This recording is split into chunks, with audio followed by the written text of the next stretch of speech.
How are you guys doing? Today is Monday, December 5th, 2022. I'm James Sims, and for this episode of The Elite, I am going to review yesterday's Elite matchups and performances from Sunday, December 4th, as we wrap up the weekend. I am going to preview what's going on today, but before I do so, I'm going to take a quick step back and look at where we are in the calendar year. After yesterday's round of 16 matchups, there are now 12 teams left in the FIFA World Cup after Poland and Senegal were eliminated yesterday. By the end of today, there will be 10 teams left as the round of 16 will conclude tomorrow. Taking a look at what's going on with college sports. In college basketball, there were 3 top 10 teams that played yesterday as one of them lost for the third time this season. Taking a look at what's going on at the professional level, because yesterday was Sunday, there were a lot of NFL games going on as we are still in the 13th week of the NFL, nearing the end. And of course, we're still in the beginning of the NHL and NBA seasons respectively. So I'll take you through every single league one at a time. With that said, I am going to start off with what happened in the FIFA World Cup yesterday, as France would face off against Poland and England would face off against Senegal. First, taking a look at how these teams would initially make this round. France would finish at the top of Group D with 6 points. They would win their first 2 matchups of the group stage after beating Australia 4-0 and then beating Denmark 2-1. In their third matchup, they would end up losing 1-0 to Tunisia, but they were still able to get the top of the table. And of course, France are the defending champs of the World Cup. Poland would enter this round after finishing second in Group C to Argentina with 4 points. Their first matchup would be a 0-0 draw with Mexico. Poland would then beat Saudi Arabia 2-0 in its second matchup, and they would lose 2-0 to Argentina in their third matchup. Taking a look at how France would face off against Poland at 10 a.m. yesterday, France would be the first team yesterday to eliminate to the quarterfinal round after beating Poland 3-1. The game was scoreless for the first 44 minutes until France's striker Olivier Giroud would score his 52nd international goal for France, which would pass Thierry Henry for the most in France's history. France would score its second goal in the second half off of the foot of their elite forward Kylian Mbappe. He would score again in the 91st minute to make it 3-0 France. The last goal of this game was a 99th minute penalty kick goal from Robert Lewandowski, as that might have been his very last World Cup performance, but we don't know for sure. However, with this win, France will advance to the quarterfinal round, as in that next game they will face off against England. That game will be on Saturday, December 10th. And with this loss, Poland would be the third team to be eliminated from the round of 16. And then, of course, looking at the second game that would happen yesterday, it would be between England and Senegal, as the winner of that game would face off against France. England would enter the round of 16 with the top seeding in Group B. They would finish with a 6-2 win versus Iran. England would end up drawing 0-0 to the United States, and then they would beat Wales 3-0 in that last group stage match. Looking at how Senegal would enter this matchup, they would finish second in Group A to the Netherlands with 6 points in the group. In the World Cup, they would end up losing their first game to the Netherlands 2-0. Senegal would beat the host nations Qatar 3-1 in their second matchup before beating Ecuador 2-1 in its third matchup. Looking at how these two teams would fare yesterday, England would beat Senegal 3-0 as they go through to the quarterfinal round to face off against France. The first goal in this game was scored in the 38th minute from England's midfielder Jordan Henderson, who currently plays for Liverpool. Their second goal will come in the 48th minute to end the first half off of Harry Kane, their elite striker. Their third and final goal of this matchup would come in the 57th minute, as England would put Senegal away with 3 points, and now they will face off against France on Saturday at 2 o'clock in the afternoon. And of course, taking a look at what is going on today, it looks as though there will be 2 more matchups in the round of 16, and by the end of today, there will be 10 teams left. At 10 a.m., Japan, who would win Group E, is going to face off against Croatia, the runners-up in Group F. Looking at how Japan would make it to this round, in the group stage, they would beat Germany and shock the world in their first matchup 2-1.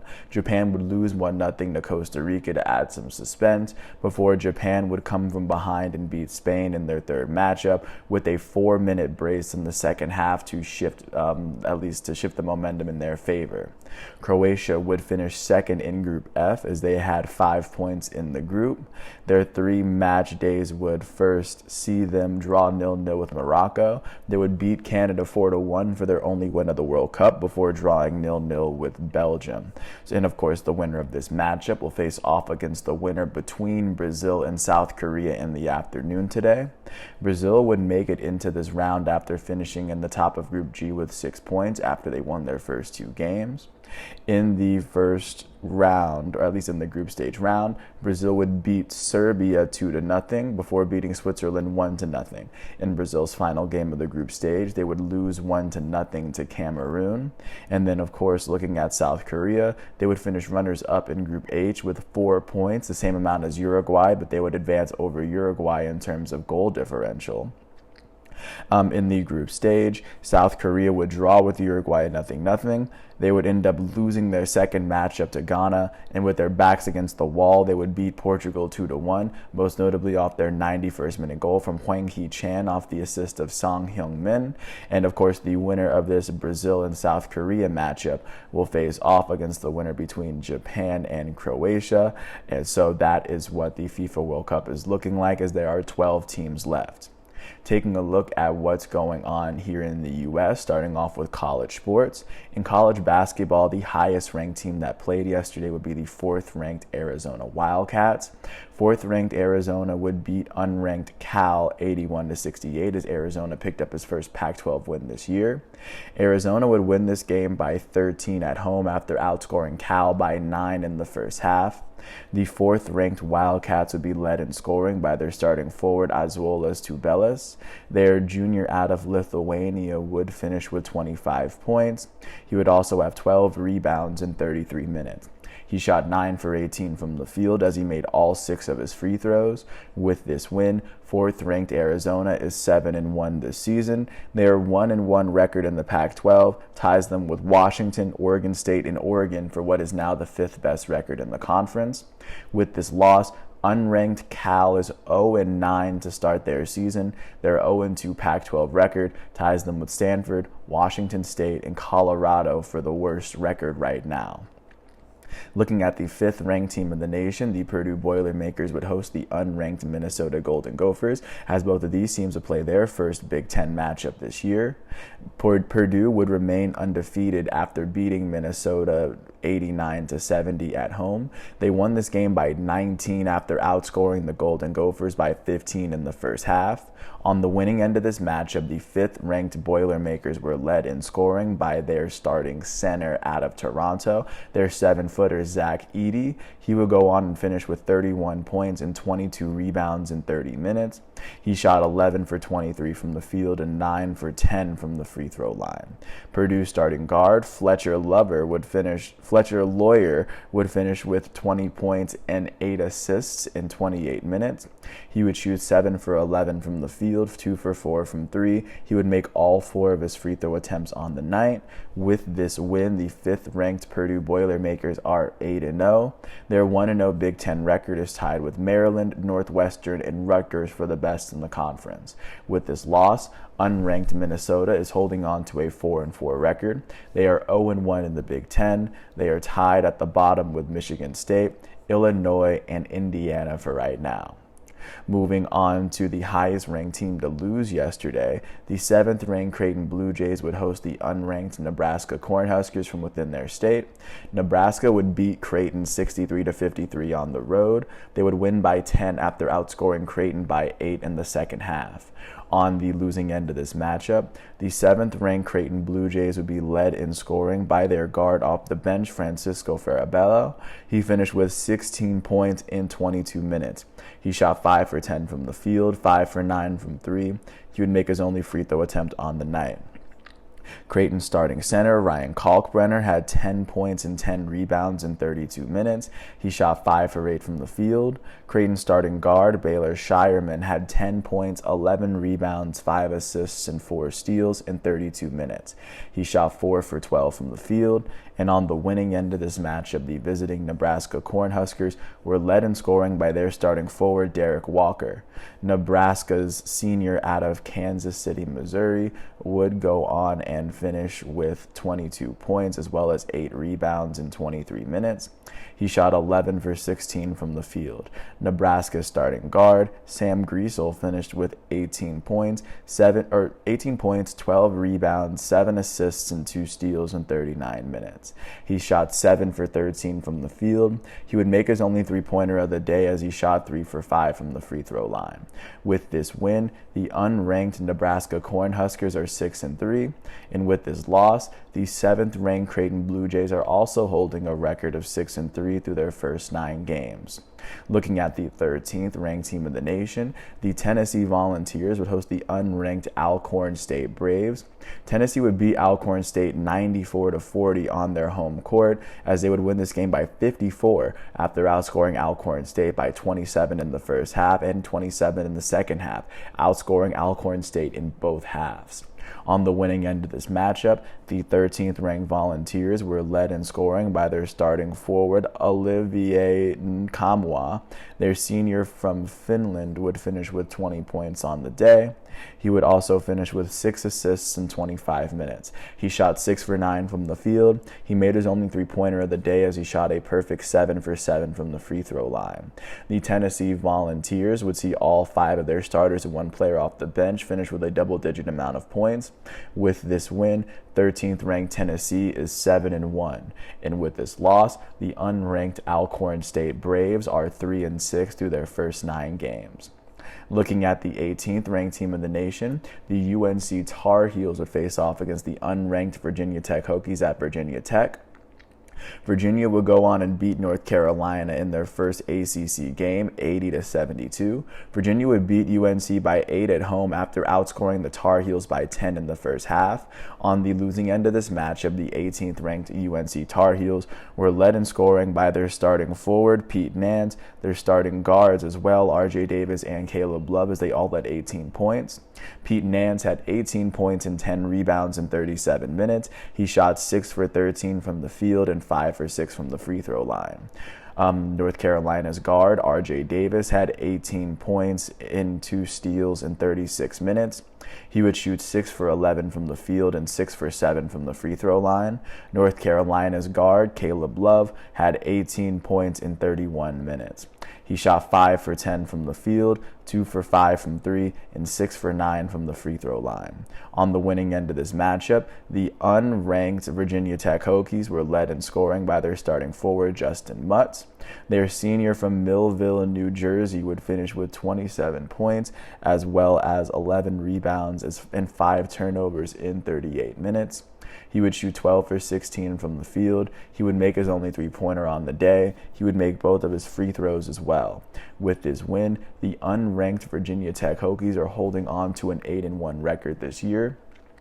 Their 1-0 record in the ACC is tied at the top with Virginia, Miami, Duke, Clemson, Pittsburgh, and Syracuse for right now. With this loss, the 18th ranked North Carolina Tar Heels are 5-4. The team that would start this season as the number one team in the nation is holding on to an 0-1 ACC record. They sit at the bottom of their conference alongside North Carolina State, Wake Forest, Notre Dame, Boston College, Florida State, and Louisville as things currently stand. Taking a look now at what would happen with the 19th ranked team of the nation, the Kentucky Wildcats would host the unranked Michigan Wolverines at the Basketball Hall of Fame London Showcase. Kentucky would beat Michigan 73-69 at home. They won this game by 4 after having to outscore the Wolverines by 3 in the second half. On the winning end of this matchup, the 19th ranked Wildcats would be led in scoring by their starting guard, Jacob Toppin, as well as their starting guard, Cason Wallace. Toppin finished with 14 points and 5 rebounds in 25 minutes. He shot 6 for 12 from the field and 2 for 3 from 3. Kentucky starting guard Cason Wallace had 14 points 8 rebounds, and 5 assists in 36 minutes. He shot 5 for 8 from the field. He would shoot a perfect 4 for 4 from 3 as well. Kentucky starting forward Oscar Tshiebwe finished with 13 points and 14 rebounds in 31 minutes. He shot 5 for 10 from the field and 3 for 4 from the free throw line. With this win, the 19th ranked Kentucky Wildcats are 6-2, and with this loss, the unranked Michigan Wolverines are holding on to a 5-3 record. Looking at the 20th ranked team of the nation, the Michigan State Spartans would host the unranked Northwestern Wildcats. Northwestern would beat Michigan State in East Lansing 70-63 for their first Big Ten win. Northwestern won this game by 7 after having to outscore the Michigan State Spartans by 6 in the second half. On the losing end of this matchup, the 20th ranked Spartans were led in scoring by their starting center, Mady Sissoko, as well as their guard off the bench, A.J. Hoggard. Sissoko had 12 points, 5 rebounds, and 2 blocks in 24 minutes. He shot a perfect 3 for 3 from the field and 6 for 8 from the free throw line. Hoggard had 12 points, 6 rebounds, 8 assists, and 3 steals in 31 minutes. He shot 5 for 13 from the field as he made his only free throw attempt on the day. On the winning end of this matchup, the visiting Northwestern Wildcats were led out by their starting guard in this matchup, Boo Buie. Their senior from Albany, New York, would finish with 20 points and 5 rebounds in 36 minutes. He shot 6 for 14 from the field as he made all 7 of his free throws. With this win, the unranked Northwestern Wildcats are 6-2. They are tied with Maryland, Purdue, and Rutgers for the best Big Ten record as they are now 1-0 in conference play. With this loss, the 20th ranked Michigan State Spartans are 5-4 to start their season. They are 0-1 in the Big Ten, tied with Minnesota, Illinois, and Indiana for the worst record in conference play as things are currently standing. Looking at the 21st ranked team in the nation, the UCLA Bruins would host the unranked Oregon Ducks. UCLA would beat Oregon 65-56 for their second Pac-12 win of the season. They would win this game by 9 after outscoring the Ducks by 15 in the second half to overcome their 6-point deficit. On the winning end of this matchup, the 21st ranked UCLA Bruins would be led in scoring by their starting guard Amari Bailey and their starting guard Jaylen Clark. Bailey finished with 14 points, 5 rebounds, and 2 blocks in 29 minutes. He shot 7 for 12 from the field. Jaylen Clark had 14 points in 29 minutes. He shot 4 for 13 from the field and 5 for 7 from the free throw line. With this win, the 21st ranked UCLA Bruins are 7-2. Their 2-0 record is tied with Arizona State, Utah, and USC for the best Pac-12 record right now. With this loss, the unranked Oregon Ducks are 4-5. They have a 1-1 record in the Pac-12. They are currently sitting with Oregon State, Washington, and Arizona as one of 4 1-1 teams in Pac-12 play right now. Last but not least, the lowest ranked team that would play yesterday would be the 23rd ranked Iowa State Cyclones. They would host the unranked St. John's Red Storm and give St. John's their very first loss of the year. Iowa State would beat St. John's 71-60 in this Big East Big 12 matchup. They would win this game by 11 at home after outscoring St. John's by 11 in the first half. On the winning end of this matchup, the 23rd ranked Cyclones would be led in scoring by their starting guard, Jaren Holmes. Their senior from Romulus, Michigan, would finish with a total of 14 points in 32 minutes. He would shoot 4 for 12 from the field, He would shoot a perfect 2 for 2 from 3. He would shoot 4 for 6 from the free throw line. With this win, the 23rd ranked Iowa State Cyclones are 7-1, and with this loss, the unranked St. John's Red Storm is 8-1, suffering its very first loss of the year. Today is Monday. So today at 9 o'clock, 14th ranked Gonzaga is set to host unranked Kent State, as Kent State has one more win than Gonzaga right now. At 10 o'clock, the 24th ranked San Diego State Aztecs are set to host unranked Troy in San Diego. So those are going to be the 2 college basketball matchups to look forward to today. Taking a look at what's going on at the professional level, starting off with the 1 o'clock games. Starting off in Atlanta, the Atlanta Falcons would host the Pittsburgh Steelers. The Steelers would end up beating the Falcons 19-16. They would outscore the Falcons 16-6 in the first half. The Falcons would outscore the Steelers 10-3 in the second half, but it wouldn't be enough. On the losing end of this matchup, the hometown Atlanta Falcons were led out by their starting quarterback, former Heisman winner out of Oregon, Marcus Mariota. Mariota would throw for 167 yards, 1 touchdown, and 1 interception. He had 17 yards on the ground, giving him 184 yards of offense. Atlanta's leading receiver, Jake London, had 6 receptions for 95 yards. The Falcons' leading tackler would be Rashaan Evans. Their linebacker out of Alabama would finish with 15 total tackles on the day. Atlanta's defense would combine for no sacks or interceptions as a unit. On the winning end of this matchup, the visiting Pittsburgh Steelers were led out by their starting quarterback, Kenny Pickett, out of Pittsburgh. Kenny Pickett would throw for 197 yards and a touchdown. He had 14 yards on the ground as he had 211 yards of offense. Pittsburgh's leading running back, Najee Harris, had 17 carries for 86 yards on the ground. He would have 6 yards through the air, giving him 92 yards of offense. Pittsburgh's leading receiver was Pat Freiermuth. He had 3 receptions for 76 yards. Pittsburgh's elite safety, Minkah Fitzpatrick, would lead the team in tackles as he had 7 of them on the day. He would also record the team's lone interception. Cameron Hayward, their elite defensive tackle, will record the Steelers' lone sack as he had 4 tackles himself. With this win, the Pittsburgh Steelers are holding on to a 5-7 record. They are tied with the Cleveland Browns for the worst record in the AFC North. They have 3 less wins than the Baltimore Ravens and the Cincinnati Bengals, who are tied for the best record in their division right now. Right now, the Steelers are tied for the 10th best record in the AFC. They have 2 less wins than the New York Jets, who are currently holding on to that 7th seed in the AFC. And with this loss, the Atlanta Falcons are 5-8.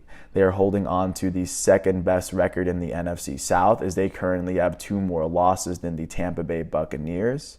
Currently, with this loss, the Atlanta Falcons are currently they're tied with the Packers for the 10th best record in the NFC. Right now, they have 2 less wins than the Seattle Seahawks, who are currently sitting in that 7th seed for the NFC right now. With this loss, the Falcons are on a 2-game losing streak as they've lost 4 of their last 10 games. And with this win, the Steelers are on a 2-game winning streak as they've won 3 of their last 5 games. Taking a look now at what would happen in Baltimore, the Ravens would host the Denver Broncos. As Lamar Jackson would get hurt, Tyler Huntley would lead the Ravens to a win over the Broncos. They won it 10-9 after the Broncos were up 6-3 at the half. The Broncos would take a 9-3 lead before Tyler Huntley would run 2 yards in, and Justin Tucker's PAT would give the Ravens the lead in the eventual win. On the losing end of this matchup, the visiting Denver Broncos were led out by their elite starting quarterback, Russell Wilson. The former Walter Payton Man of the Year would complete 17 of his 22 passes. He threw for 189 yards through the air. He had 21 yards on the ground, giving him 210 yards of offense. Denver's leading receiver in this matchup was Greg Dulcich. He had 6 receptions as he had 85 yards on the day. The Broncos' leading tacklers would be Alex Singleton and Josie Jewell, as they each had 17 tackles. Deshaun Williams would finish with 4 tackles, as the Broncos' defensive tackle out of Clemson would finish with 2 of the team's 4 sacks. Justin Simmons would record both of the team's interceptions, as he would finish with 5 tackles himself. On the winning end of this matchup, the hometown Baltimore Ravens at first were led out by their elite starting quarterback, Lamar Jackson. Lamar threw for 11 yards and ran for 9. He had 20 yards of offense. Their leading passer was Tyler Huntley. Baltimore's backup quarterback out of Utah would end up throwing for 187 yards and an interception. He would be the team's leading rusher. He had 41 yards on the ground, as his lone touchdown would come on the ground as well. He would have 228 yards of offense. The Ravens' leading tackler on the defensive side would be Roquan Smith. Baltimore's linebacker out of Georgia would have 11 tackles on the day. He had 2 tackles for loss. The Ravens would combine for 2 sacks, as one of them came from their elite corner, Marlon Humphrey. Humphrey would finish with 7 tackles, including that sack. With this win, the Baltimore Ravens are holding on to an 8-4 record. They are tied with the Cincinnati Bengals for the best record in their division. However, the Ravens own the tiebreaker. Right now, the Ravens are holding on to the 3rd seed in the AFC. They have 1 less win than the Bills and the Chiefs that are sitting at the top of the AFC. So far, the Ravens have won 4 of their last 5 games to date. With this loss, the Denver Broncos are currently 3-9. That is the worst record in the AFC West, as they have 6 less wins than the division-leading Kansas City Chiefs. They're holding on to the 2nd worst record in the AFC, as they are currently holding on to a 4-game losing streak. Only the Houston Texans have a longer active losing streak in the AFC than the Broncos do. The Broncos have lost 4 of their last 5 games. That's how a 4-game losing streak works. Taking a look now at what would happen in Chicago, the Bears would host the Green Bay Packers from within their division. The Packers would end up beating the Bears 28-19. The Bears would outscore the Packers 16-10 in the first half. The Packers would outscore the Bears 18-3 in the second half. They would take the outright lead off of Mason Crosby's 32-yard field goal with about 5 minutes left, and they would seal it with a 46-yard touchdown run from Christian Watson. On the losing end of this matchup, the hometown Chicago Bears would be led out by their elite starting quarterback out of Ohio State, Justin Fields. Fields would complete 20 of his 25 passes. He threw for 254 yards as he threw 2 interceptions. He was the Bears' leading rusher as well. He had 71 yards on the ground as his lone touchdown came on the ground. He had 325 yards of offense for the Bears. Their second leading rusher, David Montgomery, had 14 carries for 61 yards as he had a rushing touchdown. He had 6 yards through the air, giving him 69 yards of offense. The Bears' leading receiver, Equanimeous St. Brown, had 3 receptions for 85 yards. The Bears' leading tackler, Jack Sanborn, would finish with 11 tackles on the day. The Bears would combine for no sacks or interceptions as a unit. On the visiting end of this matchup, the winning Green Bay Packers would be led out by their goated starting quarterback out of Cal and Butte Community College, Aaron Rodgers. The 4-time NFL MVP would complete 18 of his 31 passes. He threw for 182 yards as he would end up throwing a touchdown. He had 4 yards on the ground, giving him 186 yards of offense. Green Bay's leading rusher was A.J. Dillon. He had 18 carries for 93 yards as he had a rushing touchdown. He had 26 yards through the air, giving him 119 yards of offense. Their second leading rusher, Christian Watson, had 46 yards off of 1 rush as that was a rushing touchdown. He also had 3 receptions for 48 yards as he had a receiving touchdown. He would finish with 94 yards of offense and 2 touchdowns for the Packers. Green Bay's leading tackler on the defensive side would be Devondre Campbell. Green Bay's linebacker out of Minnesota would finish with 11 tackles on the day. As a unit, the Packers would combine for no sacks. However, their 2 interceptions would go to Jair Alexander and Keyshawn Nixon. Jair Alexander had 7 tackles and 2 tackles for loss alongside his interception. And then Keyshawn Nixon would go on and finish with just 2 tackles alongside his interception. With this win, the Green Bay Packers are 5-8. That is the 3rd best record in the NFC North, as they currently have 5 less wins than the division-leading Minnesota Vikings. In the playoff picture, they're holding on to the 10th best record in the NFC, tied with the Atlanta Falcons. They have 2 less wins than the Seattle Seahawks, who are holding on to that 7th seed right now. The Packers have won 2 of their last 5 games to date. With this loss, the Chicago Bears are 3-10. They are the first team in the NFC and the second team in the entire NFL to hit a double-digit amount of losses. As of right now, they are holding on to the longest active losing streak in the NFC, tied with the Rams with a 6-game losing streak right now. Only the Houston Texans have a worse active record than the Bears do right now, just to give you a sense of where the Bears are following this loss. Staying within the NFC North, the Detroit Lions would host the Jacksonville Jaguars of the AFC South. Detroit would end up beating Jacksonville 40-14 at home. They would outscore the Jags 23-6 in the first half, and they would outscore the Jaguars 17-8 in the second half.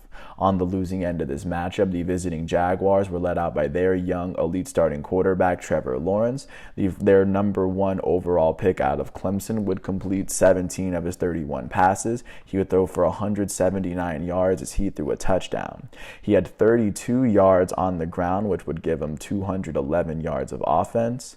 Jacksonville's leading receiver would be Christian Kirk. He had 6 receptions for 104 yards. Jacksonville's leading tackler would be Foyesade Olokun. He had the most tackles on the day as he had 15 of them. Chad Muma would finish with 11 tackles on the day. Jacksonville's linebacker out of Wyoming would finish with 2 tackles for losses. He had a sack and a half. Jacksonville combined for 2 sacks as a team as they had no interceptions. On the winning end of this matchup, the hometown Detroit Lions were led out by their starting quarterback and former number 1 overall pick out of Cal, Jared Goff. Goff would throw for 340 yards and 2 touchdowns. Detroit's leading rusher, DeAndre Swift, had 14 carries for 62 yards as he had a rushing touchdown. His 49 yards through the air would give him 111 total yards of offense. Also in this matchup, Detroit's leading receiver, Amon-Ra St. Brown, would finish with 11 receptions for 114 yards as he had both of the team's receiving touchdowns. DJ Chark would finish with 5 receptions for 98 yards. The Lions' leading tackler would be Kirby Joseph. Detroit's safety out of Illinois would finish with 8 total tackles on the day. The Lions would combine for 2 sacks as a unit as they had no interceptions. With this win, the Detroit Lions are holding on to a 5-7 record. That is the second best record in the NFC North as they have 5 less wins than the Minnesota Vikings. They're holding on to the 9th best record in the NFC. Right now, they have 2 less wins than the Seattle Seahawks, who are currently holding on to that 7th seed in the NFC. As of right now, the Lions have won 4 of their last 5 games as they are very much in the playoff hunt. With this loss, the Jacksonville Jaguars are now 4-8. That is the 3rd best record in the AFC South, as they currently have 3 less wins than the division-leading Tennessee Titans. As of right now, the Jaguars are holding on to the 3rd worst record in the AFC right now. They've lost 3 of their last 5 games, to give you a hint of how the Jaguars have been faring as of late. Looking at Houston, the Houston Texans would host the Cleveland Browns as Deshaun Watson would make his very first start of the year against his former team. The Browns would beat the Texans 27-14. The Browns would outscore the Texans 7-5 in the first half. They would then outscore Houston 20-9 in the second half. On the losing end of this matchup, the hometown Houston Texans were led out by their starting quarterback, Kyle Allen. Allen threw for 201 yards, a touchdown, and 2 picks. He also had a yard on the ground. Dameon Pierce would be the Texans' leading rusher. He had 18 carries for 73 yards. He had 22 yards through the air, which gave him 95 yards of offense for the day. In this matchup on the defensive side, Houston's leading tackler on the defense would be Jalen Petre. Houston's safety out of Baylor would finish with 16 tackles on the day. Houston's defense would combine for 1 sack and 1 interception, as Jalen Petre would finish with the team's lone interception. On the winning end of this matchup, the visiting Cleveland Browns were led out by their elite starting quarterback out of Clemson and former Houston Texans starter Deshaun Watson. Watson would complete 12 of his 22 passes. He threw for 131 yards as he threw an interception. He had 21 yards on the ground, giving him 152 yards of offense. Cleveland's elite running back out of Georgia, Nick Chubb, had 17 carries for 80 yards on the ground. Their second leading receiver, Kareem Hunt, had 56 yards on the ground, as well as 18 yards through the air, giving him 74 yards of offense. The Browns were led in tackles by Sione Takitaki. Cleveland's linebacker out of BYU would finish with 9 total tackles on the day. The Browns would combine for no sacks, as their 2 interceptions would go to Tony Fields II, who would have 4 tackles, and John Johnson III. John Johnson III would go on and finish with 1 tackle himself. With this win, the Cleveland Browns are 5-7. They are tied with the Pittsburgh Steelers for the worst record in the AFC North. They have 3 less wins than the Baltimore Ravens and the defending AFC champs, Cincinnati Bengals, who are currently leading that division. In the playoff picture, the Browns currently are holding on to the 10th best record in the AFC, tied with the Las Vegas Raiders and the Pittsburgh Steelers. As of right now, the Browns have won their last 2 games, and they've won 3 of their last 5 games. With this loss, the Houston Texans are 1-10-1. They are holding on to the worst record in the entire NFL. They are the only team with less than 3 wins at this point in the season. Right now, they are holding on to the longest active losing streak in the NFL, as they've lost their last 7 games to date. Jumping up to the Great Lakes region, the Minnesota Vikings would host the New York Jets. The Vikings would beat the Jets to pick up their 10th win of the season, to be the second team in the NFL to do so. The Vikings won this game 27-22 at home. They would outscore the Jets 20-6 in the first half. The Jets would outscore the Vikings 16-7 in the second half, but it wouldn't be enough. Of course, this matchup would see the Jets bring it close, but they would not take the lead at all after the first quarter. On the losing end of this matchup, the visiting New York Jets were led in passing by Mike White. New York's starting quarterback out of Western Kentucky would throw for 369 yards and 2 interceptions. He had 7 yards on the ground, as his lone touchdown was a rushing touchdown. He had 376 yards of offense. New York's leading rusher would be Zonovan Knight. He had 15 carries for 90 yards on the ground. His 28 yards through the air would give him 118 yards of offense. New York's leading receiver would be Garrett Wilson out of Ohio State. Garrett Wilson would have 8 receptions for 162 yards. Corey Davis would have 5 receptions for 85 yards. The Jets' leading tackler would be Jordan Whitehead. The Jets' safety out of Pitt would finish with 11 total tackles on the day. The Jets as a unit will combine for 2 sacks, and on the winning end of this matchup, the hometown Minnesota Vikings would be led out by their starting quarterback Kirk Cousins. Cousins threw for 173 yards and a touchdown. He had 9 yards on the ground to give him 182 for the day. The Vikings were led in rushing by their elite running back out of Florida State, Dalvin Cook. He had 20 carries for 86 yards, as he had a rushing touchdown. Minnesota's elite wide receiver, Justin Jefferson, would finish with 11 rushing yards. He also had 7 receptions for 45 yards, as he had a receiving touchdown. He had 56 total yards of offense, with his touchdown coming through the air. Minnesota's leading tackler on the defensive side would be Eric Kendricks. Their linebacker out of UCLA would finish with 14 tackles. And the Vikings as a team would combine for 2 interceptions. One of them would come from their elite safety, Harrison Smith. He also had 8 tackles. Cameron Bynum would finish with the other one, as he had 7 tackles. With this win, the Minnesota Vikings are 10-2. They hold the best record in the NFC North, as they have 5 more wins than the Detroit Lions and the Green Bay Packers in their division. In the NFC playoff picture, they're holding on to the 2nd seed, as they have 1 less win than the NFC and NFL leading Philadelphia Eagles. The Vikings have won their last 2 games, and they've now won 4 of their last 5 games so far. With this loss, the New York Jets are 7-5. Right now, they are holding on to the 3rd best record in the AFC East. They have 2 less wins than the division-leading Buffalo Bills. In the wild card picture, the Jets are holding on to that 7th seed in the AFC. As of right now, they have 1 more win than the New England Patriots in the LA Chargers, who are the first teams outside of the picture looking in. However, with this loss, the Jets have lost 3 of their last 5 games to date.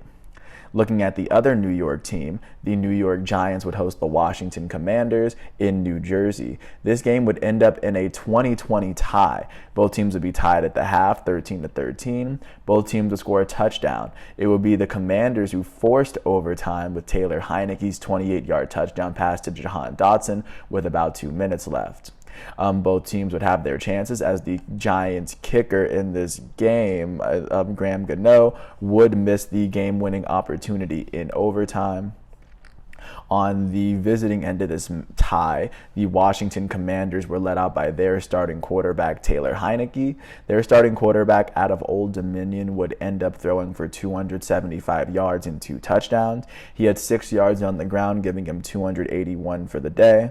Washington's leading rusher was Brian Robinson Jr. He had 21 carries for 96 yards on the ground. He had 15 yards through the air, which would give him 111 yards of offense. Washington's leading receiver was Terry McLaurin. Washington's wide receiver out of Ohio State would go on and finish with 8 receptions for 105 receiving yards. He would finish with a receiving touchdown on the day.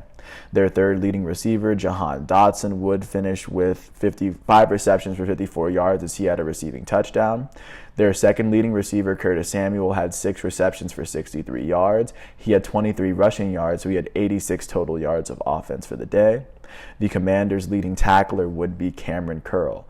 Washington safety out of Arkansas would finish with 12 tackles on the day. Jamin Davis would finish with 10 tackles himself.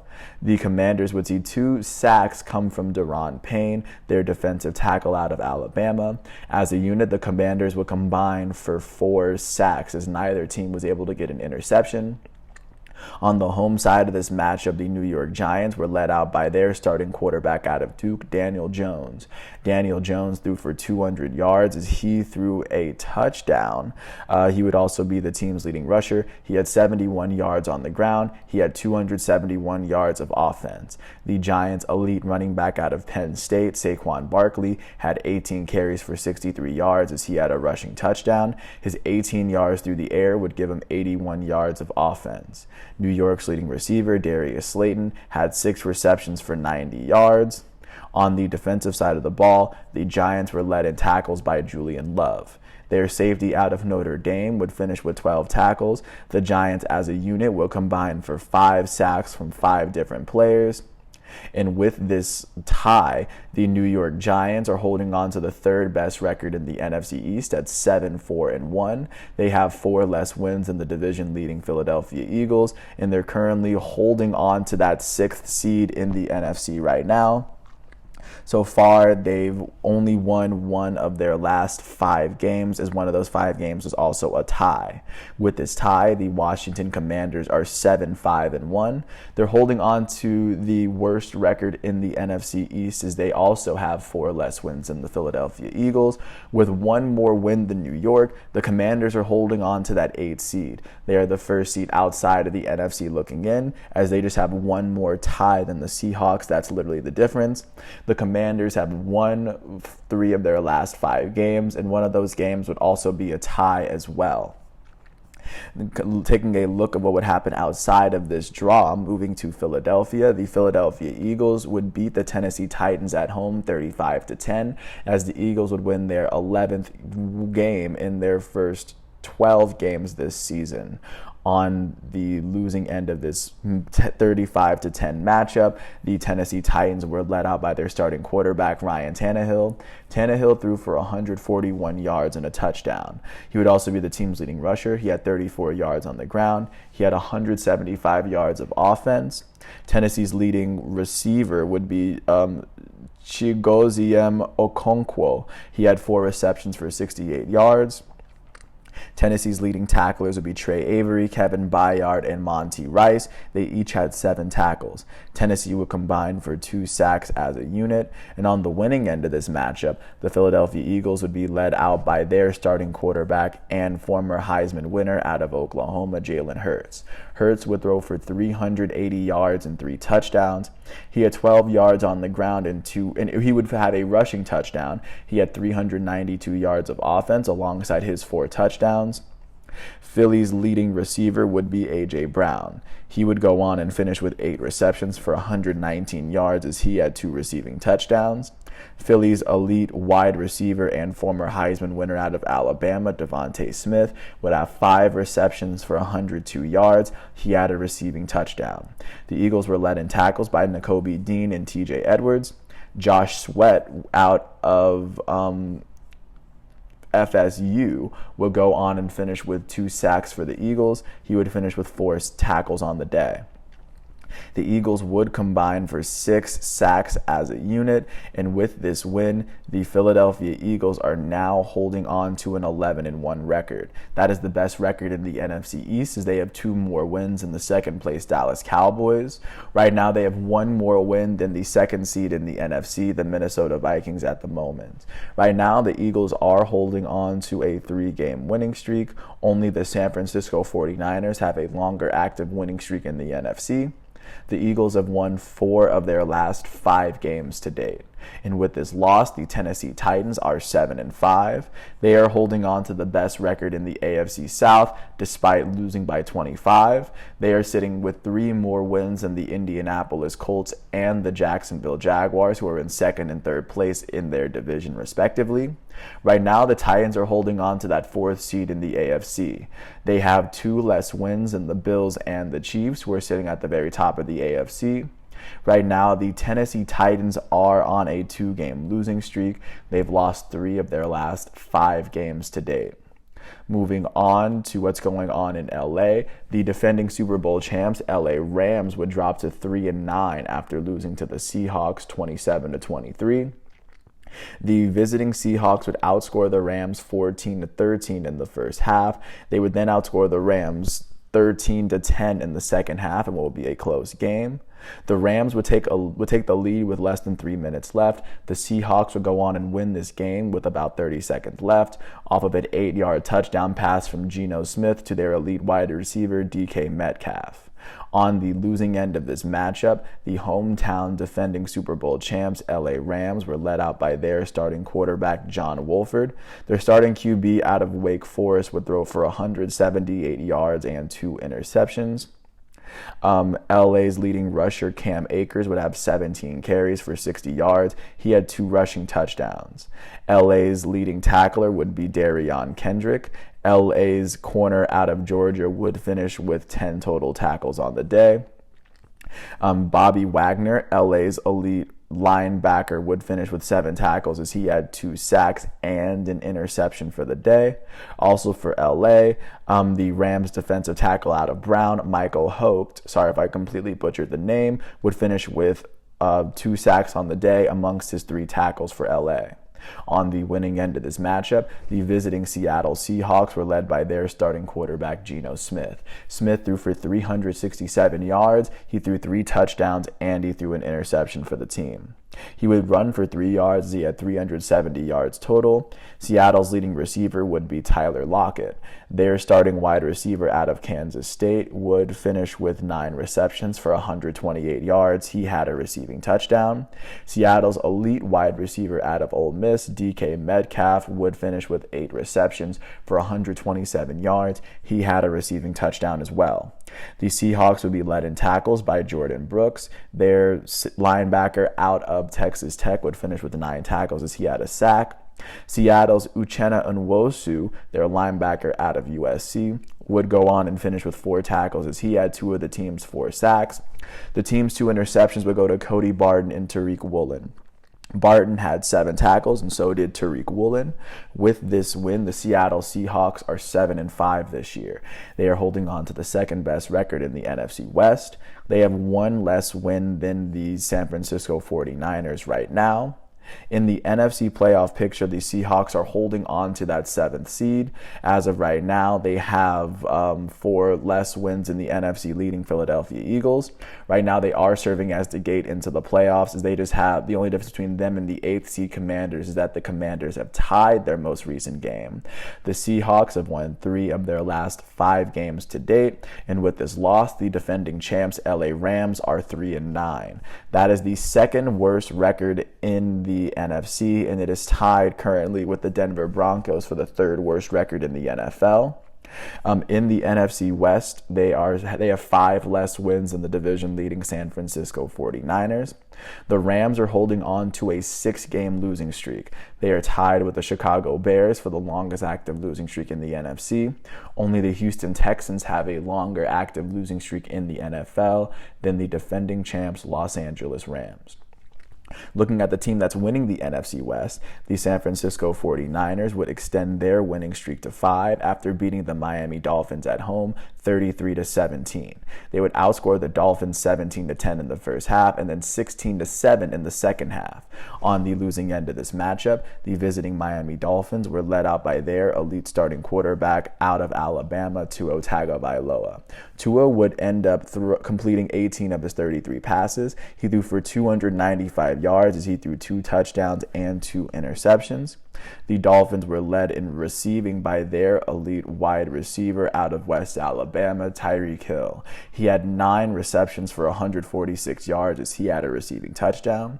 Their second leading receiver was Trent Sherfield. He had a 75-yard receiving touchdown.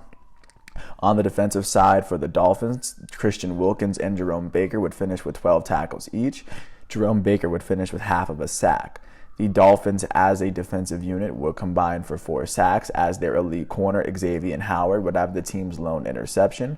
Xavier Howard would have 3 tackles alongside his interception. And on the winning end of this matchup, the hometown San Francisco 49ers were let out in passing by Brock Purdy. Jimmy Garoppolo would throw for 56 yards. Brock Purdy, the 49ers starting quarterback out of Iowa State, would throw for 210 yards. He threw 2 touchdowns and an interception. The Niners were led in rushing and receiving by their elite running back out of Stanford, Christian McCaffrey. He had 17 receptions for 66 yards. Or 17 carries for 66 rushing yards. He had 8 receptions for 80 receiving yards as he had a receiving touchdown. He had 146 yards of offense for San Francisco. San Francisco's elite wide receiver, Deebo Samuel, would finish with 5 rushing yards. He would have 58 receiving yards as he had 63 yards of offense for San Fran. The Niners would be led in tackles by Dre Greenlaw. Their linebacker out of Arkansas would finish with 8 tackles on the day. San Francisco's elite defensive end out of Ohio State, Nick Bosa, would finish with 3 tackles. All 3 of his tackles were sacks as he has 2 tackles for loss. He had all 3 of the team's sacks and both of the team's tackles for loss. San Francisco's 3 interceptions would go to Fred Warner, Diomodor Lenoir, and Jimmy Ward. Completely sorry if I butchered the names. Fred Warner would go on and finish with 3 tackles with his interception. Lenoir would go on and finish with 1 tackle. Jimmy Ward would finish with a total of 5 tackles alongside his interception. With this win, the San Francisco 49ers are 8-4. That is the best record in the NFC West. They have 1 more win than the second-place Seattle Seahawks for right now. In the playoff picture, the 49ers are holding on to that 3rd seed in the NFC. They have 3 less wins than the NFC leading Philadelphia Eagles. Right now, the 49ers are holding on to a 5-game winning streak. Their 5-game winning streak is the longest active winning streak in the NFL. They are currently, like I said, they've won 5 of their last 10 games because that's how winning streaks work. With this loss, the Miami Dolphins are 8-4. They are holding on to the 2nd best record in the AFC East as they have 1 less win than the division-leading Buffalo Bills. In the AFC playoff picture, they are tied with the Bengals for the 5th best record for that 5th seed. But since the Bengals are holding on to that tiebreaker, the Dolphins are holding on to that 6th seed with 1 more win than the 7th seed New York Jets. As of right now, the Dolphins have only lost 1 of their last 5 games to date as they're still trying to make a playoff push. Jumping out to Cincinnati, the reigning AFC champs Cincinnati Bengals would host the Kansas City Chiefs. The Bengals would beat the Chiefs at home 27-24. They would go on and win this game by 3 after they would outscore the Chiefs 14-10 in the first half. The Chiefs would outscore the Bengals 14-13 in the second half. The Chiefs would even take a touchdown lead. The Bengals would take the outright lead midway through the 4th quarter as they were trailing by 4. A 8-yard touchdown pass from Joe Burrow to Chris Evans would give them the field goal lead. On the losing end of this matchup, the visiting Kansas City Chiefs were led out by their elite starting quarterback, the $500 million man, Patrick Mahomes. Mahomes would end up completing 16 of his 27 passes. He threw for 223 yards as he threw a touchdown. He had 9 yards on the ground as he had a rushing touchdown. He had 232 total yards of offense for the Chiefs.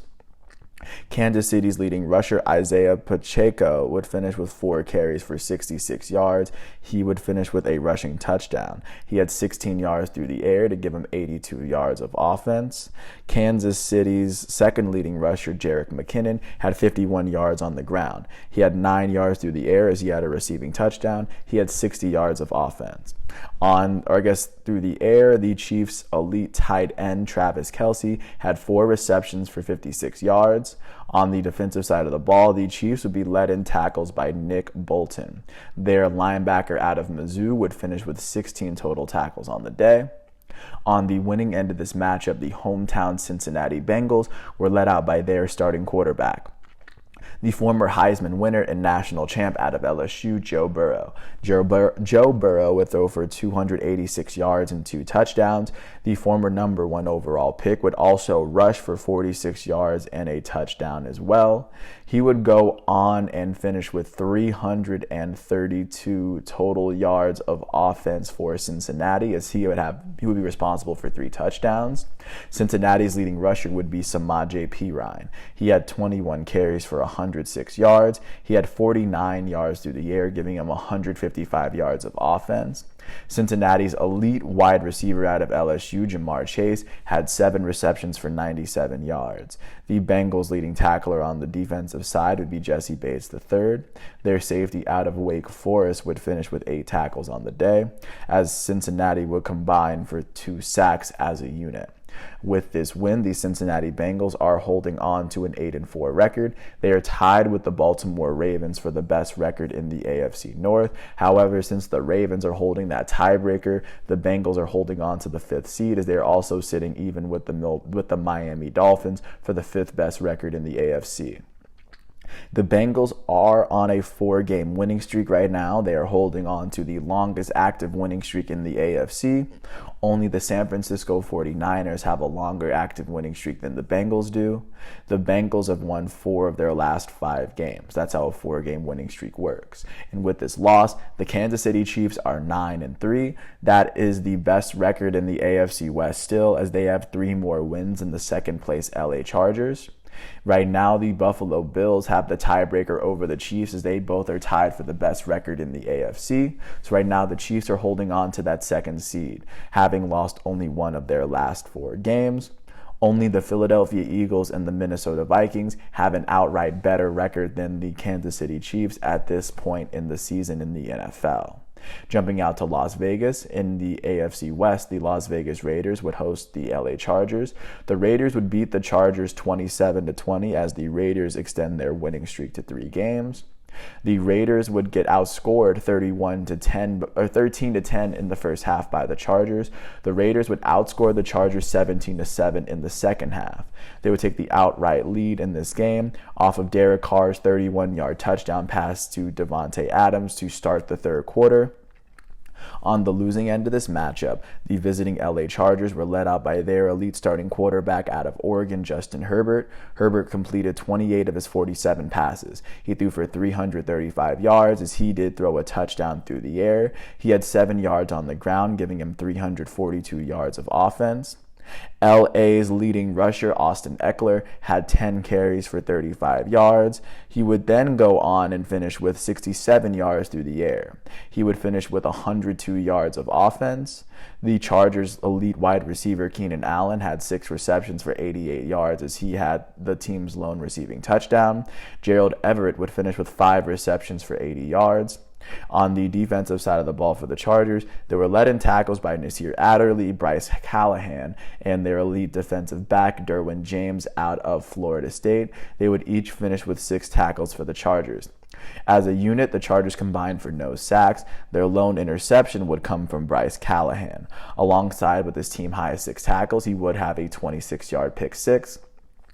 On the winning end of this matchup, the Las Vegas Raiders would be led out by their starting quarterback, Derek Carr, out of Fresno State. Their starting quarterback would end up throwing for 250 yards, 2 touchdowns, and an interception.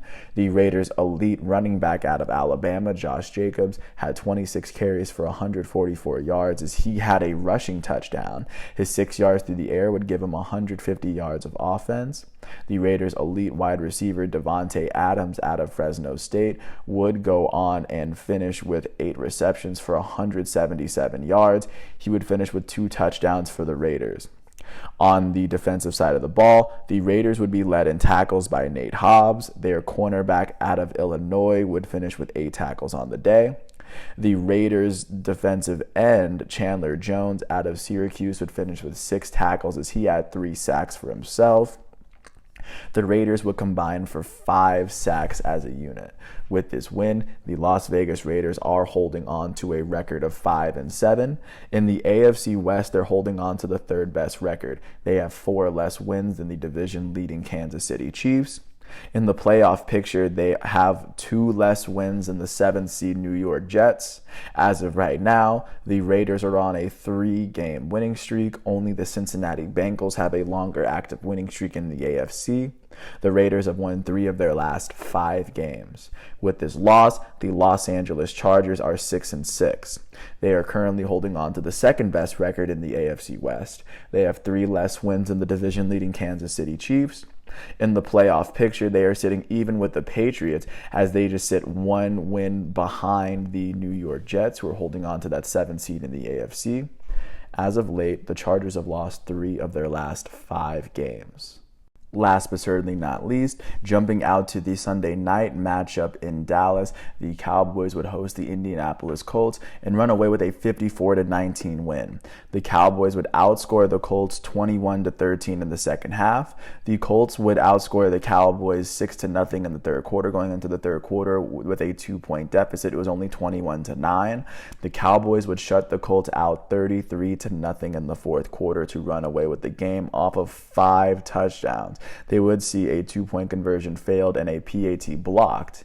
However, on the losing end of this matchup, the visiting Indianapolis Colts would be led out by former NFL MVP Matt Ryan out of Boston College. Matt Ryan threw for 233 yards. He threw 2 touchdowns and 3 interceptions. The Colts' elite running back Jonathan Taylor had 21 carries for 82 rushing yards. He had 21 yards through the air, giving him 103 yards of offense. The Colts' leading receiver would be Alec Pierce out of Cincinnati. He would go on and finish with 4 receptions for 86 yards as he had a receiving touchdown. The Colts' leading tackler would be Zaire Franklin. Their linebacker out of Syracuse would have 10 tackles on the day. The Colts would combine for just 1 sack and 1 interception. That 1 interception would belong to their elite corner, Stephon Gilmore, out of South Carolina. He would finish with 6 tackles alongside that interception. On the winning end of this matchup, the hometown Cowboys were led out by their starting quarterback out of Mississippi State, Dak Prescott. Prescott would end up throwing for 170 yards. He threw 3 touchdowns, and he would throw an interception. The Cowboys' leading rusher would be Tony Pollard. The Cowboys running back out of Memphis would finish with 12 carries for 91 yards and 2 rushing touchdowns. He had 15 yards through the air, giving him 106 yards of offense. The Cowboys' elite running back out of Ohio State, Ezekiel Elliott, would finish with 17 carries for 77 yards as he had a rushing touchdown. Elliott had 14 yards through the air as he had 91 yards of offense. The Cowboys' leading receiver, CeeDee Lamb out of Oklahoma, would have 5 receptions for 71 yards. He had a receiving touchdown as well. The Cowboys' third leading receiver, Michael Gallup out of Colorado State, would have 4 receptions for 23 receiving yards as he had 2 receiving touchdowns. The Cowboys' leading tackler would be Donovan Wilson. The Cowboys' safety out of Texas A&M would finish with 10 tackles as he had one of the team's 3 sacks.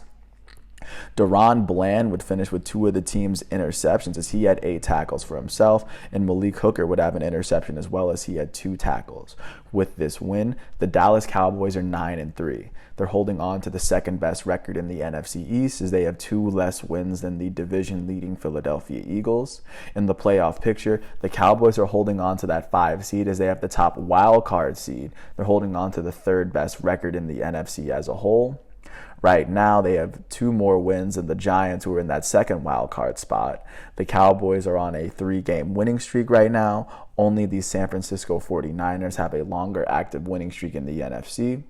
The Cowboys have won 4 of their last 5 games to date. And with this loss, the Indianapolis Colts are 4-8-1. That is the third best record, or the second best record in the AFC South, I'm mistaken. They have 3 less wins than the division leading Tennessee Titans. They are still holding on to the 4th worst record in the AFC. They currently have 3 less wins than the New York Jets, who are holding on to that 7th seed in the AFC. As of right now, the Colts are on a 3-game losing streak, and they've lost 4 of their last 5 games so far. That is what the NFL is looking like going into today's Monday night matchup. The last matchup of Week 13 will be between the Tampa Bay Buccaneers and the New Orleans Saints. Right now, the Buccaneers are holding on to the best record in the NFC South, as well as the 4th seed in the NFC playoff picture. The Saints are currently 4-8. They are tied with the Carolina Panthers and the Arizona Cardinals for the 3rd worst record in the NFC. Right now, the Saints have lost 3 of their last 5 games, as the Buccaneers have currently lost only 3 of their last 5, to look at where these two teams are sitting. Transitioning into the NHL, starting off with Dallas, the Central leading Dallas Stars would host the Minnesota Wild. The Wild would end up beating the Stars in overtime after the Stars would score 4 unanswered goals to force overtime. They would see Roope Hintz finish with a hat trick as he got the 2nd star, and even though he would get them into the shootout, it would be Minnesota winning it in the shootout off of a goal from Frederick Gaudreau. Kirill Kaprizov, Minnesota's left winger, will be the top star of the game with a goal.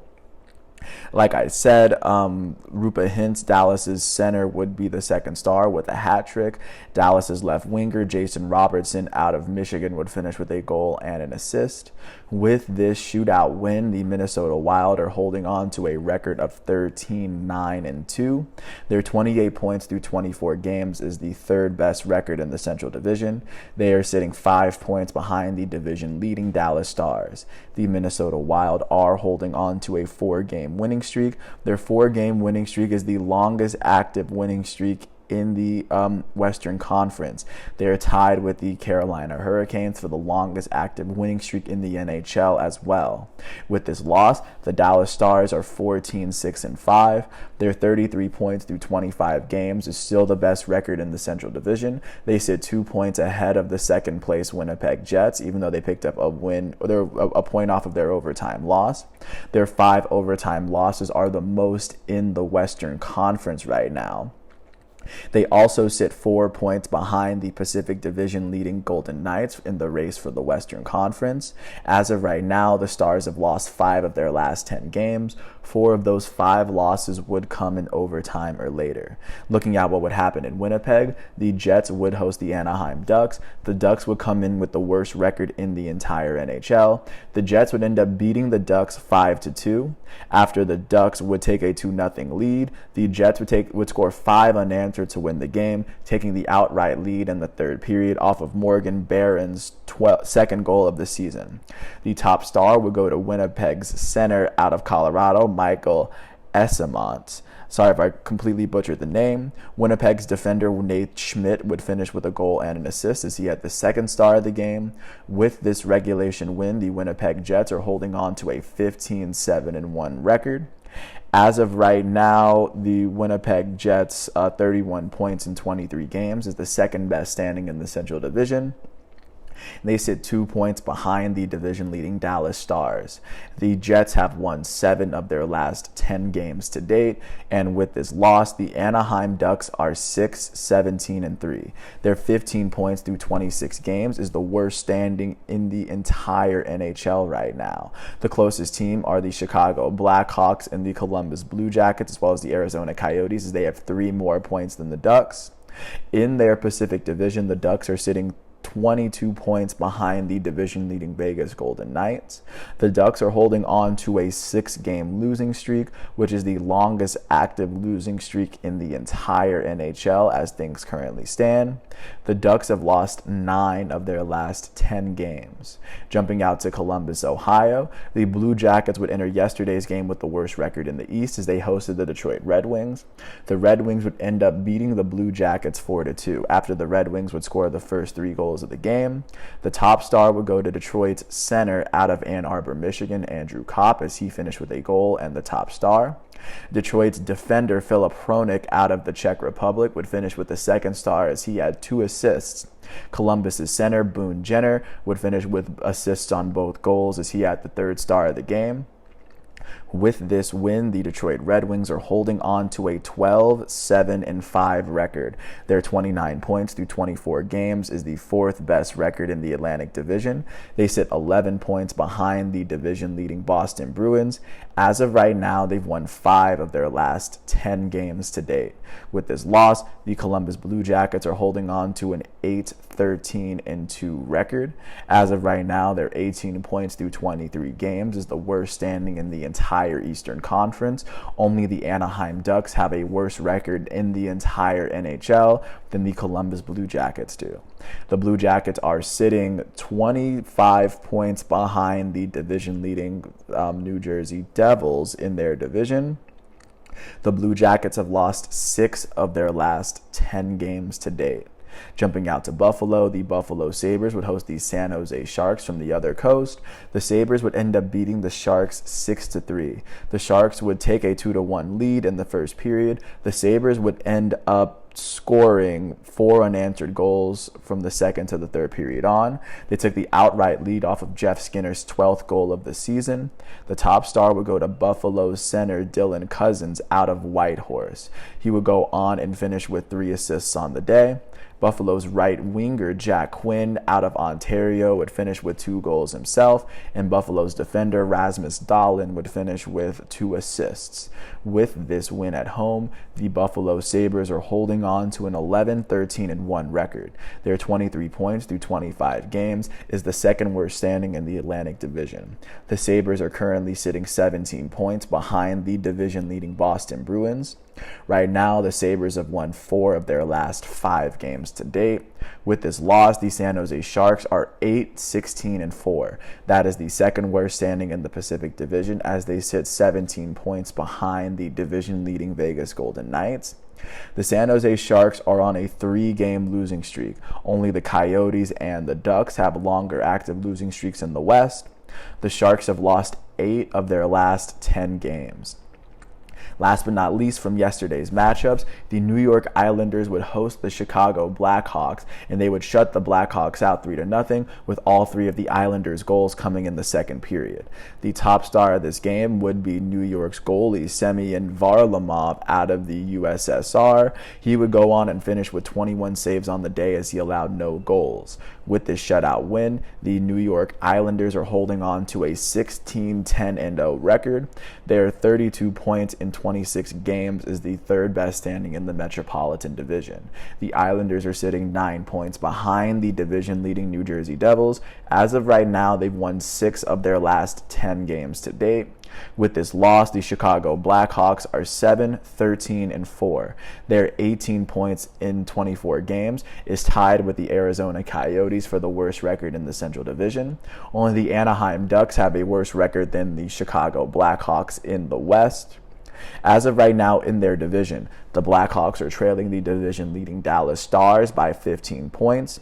As of right now, the Blackhawks have lost 9 of their last 10 games to date. Taking a look now at what's going on today. Starting off at 7 on NHL Network, the New York Rangers are set to host the St. Louis Blues.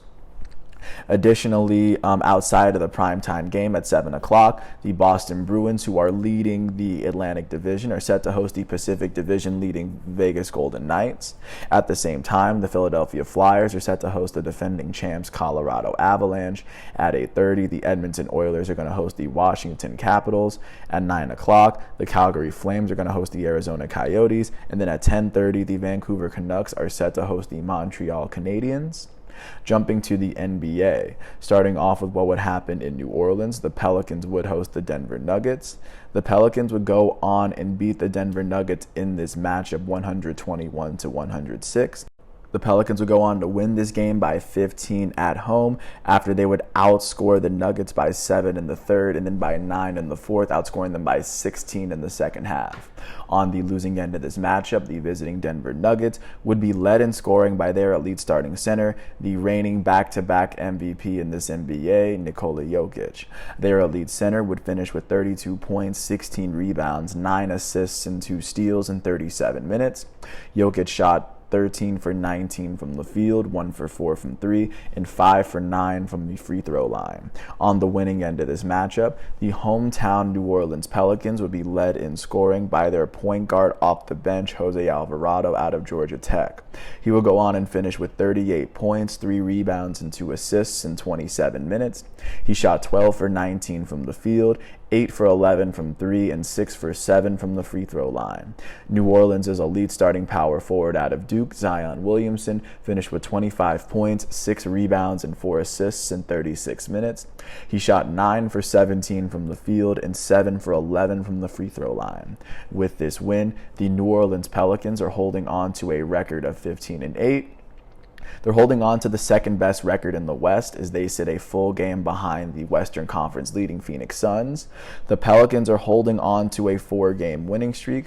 Their 4-game winning streak is currently the longest active winning streak in the entire NBA. The Pelicans have won 8 of their last 10 games to date, just to give you a sense of how hot the Pelicans have been as of late. And of course, with this loss, the Denver Nuggets are 14-9. That is the third best record in the West, as they are tied with the Memphis Grizzlies. The Nuggets sit 2 games behind the Western Conference leading Phoenix Suns. The Nuggets are on a 2-game losing streak as they have now lost 5 of their last 10 games to date. As of right now, only the San Antonio Spurs have a longer active losing streak in the West than the Nuggets do. Looking out to what happened in San Antonio, the Spurs would host the Phoenix Suns, as the Suns would, as the best team in the West, would go on and beat the Spurs, holding the worst record in the West. The Suns won this game in San Antonio 133-95. They won this game by 38 on the road after outscoring the Spurs by 25 in the second quarter alone. On the losing end of this matchup, the hometown San Antonio Spurs were led out by their starting small forward out of Kentucky, Keldon Johnson. Johnson had 27 points and 5 rebounds as he nearly fouled out in 33 minutes. He shot 11 for 23 from the field and 4 for 6 from the free throw line. On the winning end of this matchup, the visiting Phoenix Suns would be led in scoring by their starting center, DeAndre Ayton. Their former number 1 overall pick would go on and finish with 25 points and 10 rebounds in 25 minutes. He shot 10 for 14 from the field. He would make his only 3-pointer on the day as he shot 4 for 5 from the free throw line. The Suns starting small forward, Mikal Bridges, had 20 points in 26 minutes. He shot 7 for 11 from the field, 6 for 7 from 3 as well. Their elite starting shooting guard out of Kentucky, Devin Booker, had 20 points and 8 assists in 28 minutes. He shot 7 for 16 from the field, 1 for 3 from 3, and a perfect 5 for 5 from the free throw line. With this win, the Phoenix Suns are 16-7. That is the best record in the Western Conference. Win percentage wise, they still sit behind the Boston Celtics and the Milwaukee Bucks out east. In the Western Conference, they sit 1 game ahead of the second place New Orleans Pelicans for the time being. The Suns have won 8 of their last 10 games to date. With this loss, the San Antonio Spurs are 6-18. That is currently the worst record in the Western Conference. The Detroit Pistons and the Orlando Magic are the 2 teams with worse records than the Spurs in the NBA, win percentage wise. In the Western Conference, the Spurs are sitting 10.5 games behind the conference leading Phoenix Suns. The Spurs' 11-game losing streak is the longest active losing streak in the entire NBA. Jumping out to Brooklyn, the Nets would host the Boston Celtics, who are holding on to the best record in the NBA right now. The Celtics would go on and beat the Nets 103-92. They would win this game by 11 on the road after outscoring the Celtics by 8 in the first and then by 5 in the fourth. On the losing end of this matchup, the hometown Brooklyn Nets would be led in scoring by their goated starting power forward, two-time NBA Finals MVP Kevin Durant. He finished with 31 points, 7 rebounds, 5 assists, 2 steals, 2 blocks, and 8 turnovers in 40 minutes. He shot 13 for 24 from the field. He would go on and shoot 1 for 5 from 3. He would shoot 4 for 5 from the free throw line as well. Brooklyn's elite starting point guard out of Duke, Kyrie Irving, finished with 18 points, 8 rebounds, and 5 assists in 40 minutes. He shot 7 for 21 from the field, 1 for 5 from 3. He would make all 3 of his free throw attempts on the night. On the winning end of this matchup, the visiting Boston Celtics were led in scoring by their starting shooting guard out of Cal, Jaylen Brown. He had 34 points, 10 rebounds, 2 assists, 2 steals, and 4 blocks in 40 minutes. He shot 10 for 20 from the field, 5 for 9 from 3, and 9 for 11 from the free throw line. The Celtics' elite starting small forward out of Duke, Jason Tatum, would go on and finish with 29 points, 11 rebounds, 4 steals, and 9 turnovers in 37 minutes. Tatum shot 10 for 19 from the field, 3 for 6 from 3, and a perfect 6 for 6 from the free throw line. With this win, the Boston Celtics are 19-5. They are holding on to the best record in the entire NBA right now, as they are 1 win away from being the first team to 20 wins. They're sitting 2 games ahead of the second place Milwaukee Bucks as things stand. They have won 8 of their last 10 games to date, to give you a sense of how well they're playing. And with this loss, the Brooklyn Nets are 13-12. That is the 8th best record in the East. They are currently sitting 6.5 games behind the Eastern Conference leading Boston Celtics. The Nets have lost 3 of their last 10 games to date. Jumping out to Detroit, the Pistons would host the Memphis Grizzlies. The Grizzlies would beat the Pistons 122-112. They won this game on the road by 10 points after outscoring the Pistons by 14 points in the first quarter. On the losing end of this matchup, the hometown Detroit Pistons would be led in scoring by their small forward off the bench, Saddiq Bey. Their forward out of Villanova would finish with 24 points, 6 rebounds, and 7 assists in 33 minutes. He shot 7 for 16 from the field and 9 for 12 from the free throw line. On the winning end of this matchup, the visiting Memphis Grizzlies were led in scoring by their elite starting point guard out of Murray State, Ja Morant. Morant finished with 33 points, 5 rebounds, and 10 assists in 35 minutes. He shot 12 for 23 from the field, 3 for 7 from 3. He would shoot 6 for 8 from the free throw line. The Grizzlies starting power forward out of Michigan State, Jaren Jackson Jr., had 22 points in 30 minutes. He shot 7 for 13 from the field, 2 for 4 from 3, and 6 for 7 from the free throw line. The Grizzlies starting small forward, Dillon Brooks, had 22 points, 5 rebounds, 5 assists, and 2 steals in 33 minutes. He shot 7 for 20 from the field, 5 for 10 from 3. He would make all 3 of his free throw attempts on the night. Off the bench, the Grizzlies power forward, Brandon Clark, had 14 points, 14 rebounds as well in 30 minutes. He shot 6 for 9 from the field and 2 for 4 from the free throw line. With this win, the Memphis Grizzlies are holding on to a 14-9 record. They are currently tied with the Denver Nuggets for the 3rd best record in the West. The Grizzlies are sitting 2 games behind the Western Conference leading Phoenix Suns, and with this win, the Grizzlies are on a 2-game winning streak. They've won 5 of their last 10 games to date. With this loss, the Detroit Pistons are 6-19. That is the 2nd worst record in the Eastern Conference. They are sitting 13.5 games behind the Eastern Conference leading Boston Celtics. And as of right now, the Pistons have lost 7 of their last 10 games to date. Jumping out to Madison Square Garden, the New York Knicks would host the Cleveland Cavaliers. The Knicks would beat the Cavaliers by 11 at home. They won this game 92-81 after they would outscore the Cavs by 8 in the second half.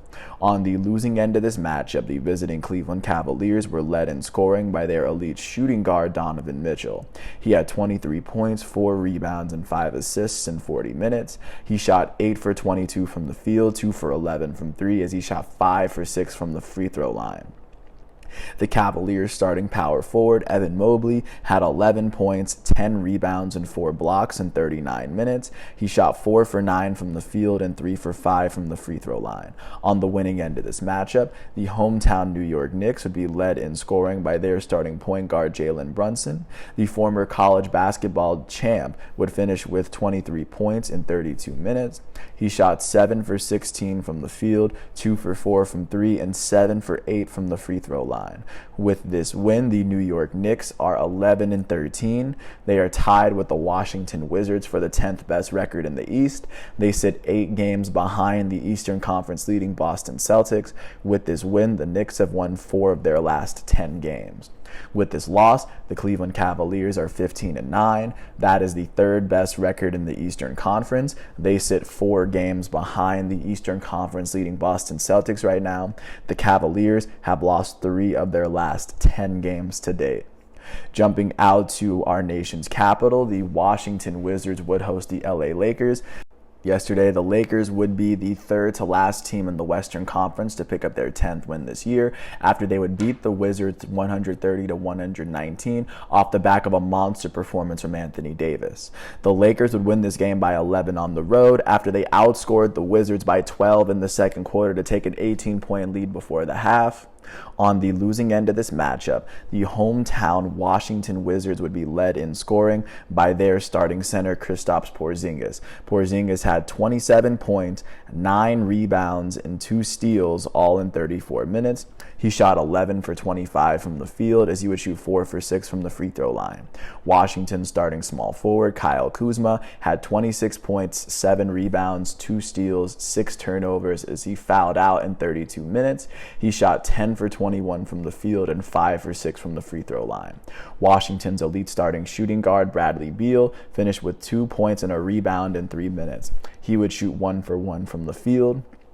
On the winning end of this matchup, the visiting LA Lakers were led in scoring by their elite starting power forward, Anthony Davis. He would finish with 55 points, 17 rebounds, and 3 blocks in 38 minutes. He shot 22 for 30 from the field, 2 for 3 from 3. He would shoot a perfect 9 for 9 from the free throw line. The Lakers' goated starting small forward, LeBron James, would finish with 29 points, 8 rebounds, 6 assists, and 5 turnovers in 34 minutes. He shot 12 for 26 from the field, 2 for 7 from 3, and 3 for 4 from the free throw line. The Lakers starting guard, Lonnie Walker IV, had 20 points in 25 minutes. He shot 7 for 10 from the field. He would shoot a perfect 4 for 4 from 3. He would make both of his free throw attempts on the night. Off the bench, the Lakers' goated point guard, Russell Westbrook, would finish with 6 points, 7 rebounds, 15 assists, and 6 turnovers in 29 minutes.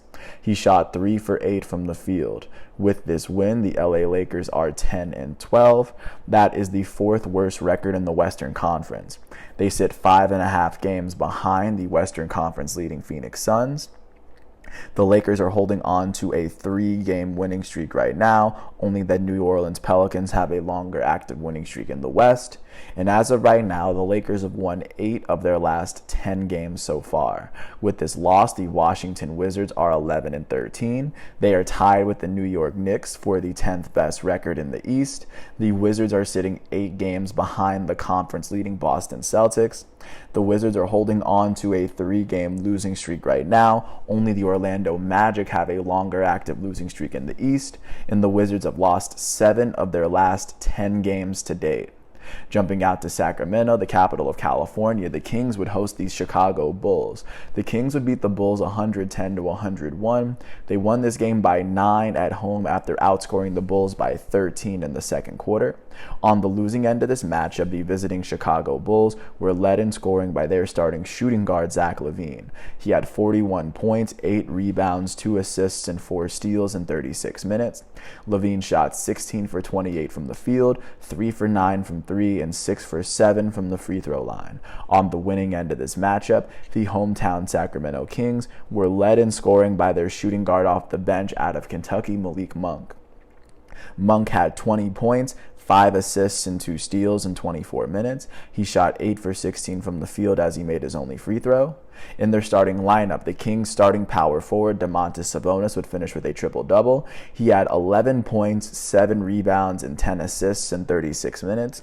Sabonis would shoot 2 for 4 from the field. He made his only three-pointer. He would make all 6 of his free throw attempts yesterday. And with this win, the Sacramento Kings are 13-9. That is the 5th best record in the West. They are sitting 2.5 games behind the Western Conference leading Phoenix Suns.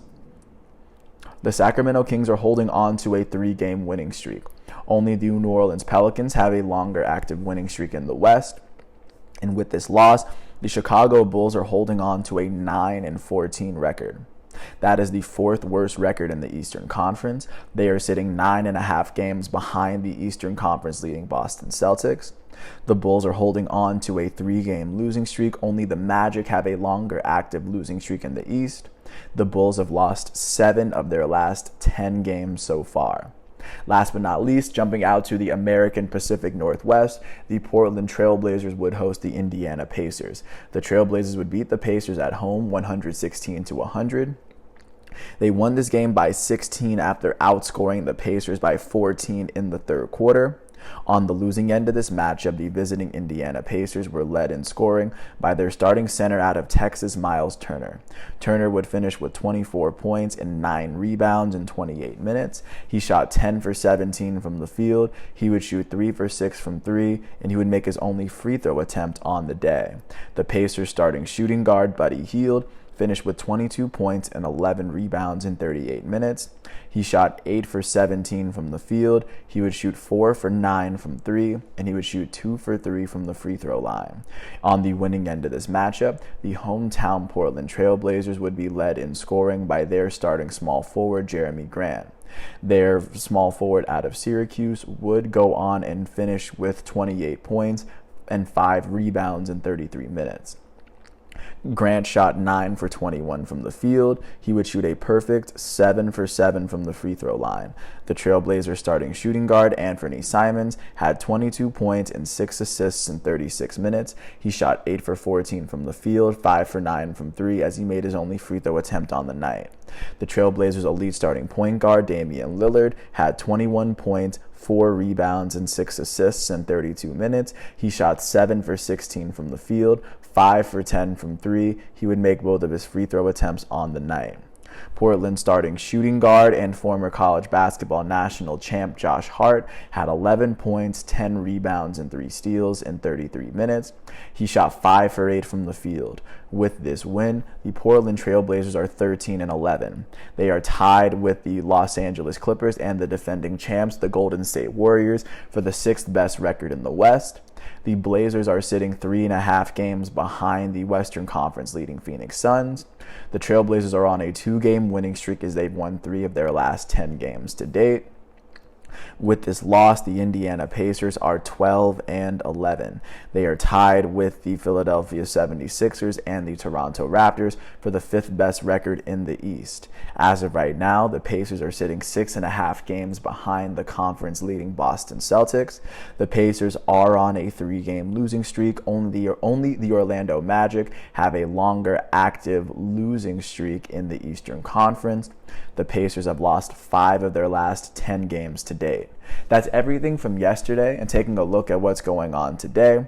Today is Monday, so the primetime game for the day is set to be on NBA TV, as the 11-11 Dallas Mavericks are set to host the Phoenix Suns, who are 16-7, holding the best record in the West. Outside of that primetime game, at 7 o'clock, the Charlotte Hornets are set to host the LA Clippers. At 7 o'clock, the Orlando Magic, who hold the worst record in the league, are set to host the Bucks, who hold the 2nd best record in the league. At 7:30, the Atlanta Hawks are set to host the OKC Thunder, and the Toronto Raptors are set to host the NBA leading Boston Celtics. At 8 o'clock, the Houston Rockets, who are holding the 2nd worst record in the West, are set to host the Philadelphia 76ers, and then the Grizzlies are set to host the Heat. Last but not least, at 10 o'clock, the defending champs Golden State Warriors are set to host the Indiana Pacers, as the Warriors have won 11 of their first 12 home games this year. That is where we currently are on Monday, December 5th, and I do want to thank the ESPN, the NCAA, the NFL, NHL, and NBA sites for giving me all the facts and figures that I need. With that said, once everything is done today, I will come back tomorrow, and I still do have an individual profile I need to do after this. So with that said, I want to thank everyone for listening. I hope all is well, and I'll catch you with more tomorrow. Thanks for listening to this piece. I hope all is well, and I'll catch you with more tomorrow. Peace out.